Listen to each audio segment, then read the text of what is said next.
చాలామంది మనుషుల శబ్దాలు వినపడుతున్నాయి. ఒక చిన్న ఉదాహరణ మీరు ఆలోచించుకోండి. ఓ 10 మంది నీ చుట్టూ చేరి మాట్లాడుతున్నప్పుడు అవతల వాడి కేక నీకు వినపడిద్దా? కానీ యేసు వెంట ఒక పెద్ద జన సమూహమే వెళ్తుంది.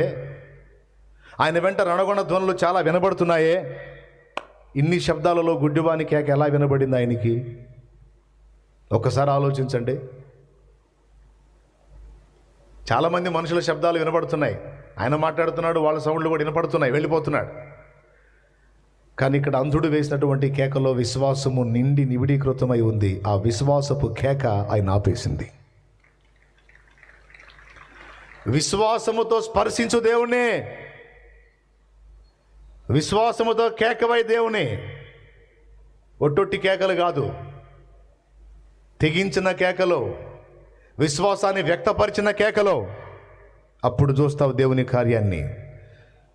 దేవునికి మహిమ.